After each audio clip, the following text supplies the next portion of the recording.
Hey people, it's Nayan Stokey. Now I can't remember who posted about this story, but I thought it's interesting and it needs to be covered as I've spoken many times on artificial intelligence, robots, technology, and robotic policing. So here it goes. This is from Daily Mail. You have the right to remain cyborg. NYPD's new robot cop that will police city subways is unveiled by NYC Mayor Eric Adams in response to rising crime. NYC Mayor Eric Adams introduced a new robot police officer today. Let's go ahead to the actual article. New York City's busiest subway station has a new crew member, an almost 400-pound RoboCop unveiled by NYC Mayor Eric Adams. We're committed to exploring innovative tools to continue to make the city the safest big city in America.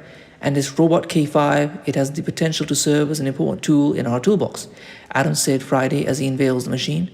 The product, a product of California-based autonomous security robot developer Nightscope, has 4 cameras it can use to shoot videos and moves at 3 miles per hour. It will roam the Times Square 42th Street subway station alongside a human officer for 2 weeks as part of a test run from City Hall. After that, it is expected to patrol the mezzanine level of the station for 2 months. Crime has risen in virtually every category in New York City compared to last year, statistics show, despite Adams repeatedly claiming his campaign to resolve the issue has been successful. Let's go down. The robot, an average of $9 an hour, Adams said the robot costs below minimum wage. The robots known as K5 will roam the Times Square's subway station from midnight to 6 a.m. The robot is one of many ventures the city has taken into using technology to meet Adams' election pledge to reduce crime in the city. The robot made its initial debut in April alongside a robotic police dog that the department said would be used to navigate dangerous situations. Adams said the robot has a license plate reader, but no real-time face recognition abilities, which has been a concern for privacy advocates. The robot has a button that can connect subway riders with a live person at all times if they have questions or to report an incident. Mayor Eric Adams ran his campaign on a promise to drive down crime in New York City and believes the robotic recruits will be used to save lives and deter atrocities in the Big Apple. However, New Yorkers are not on the same page as the mayor when it comes to unleashing robocops in the concrete jungle. One resident shared their frustration about the new recruits on Twitter. We want fully funded libraries and schools, not more expensive toys for the NYPD, while other residents said the robots are dystopian surveillance technologies. After that, let's just keep going to... The New York City Police Department released its annual roundup of crime over the past year, revealing figures were up in virtually every category despite recent assertions from the mayor. The statistics paint a bleak picture of the city's efforts to address crime that's rocketed since the pandemic, despite Adams repeatedly claiming his campaign to resolve the issue has been successful. Well, for those who have followed my channel, you know exactly where my position is.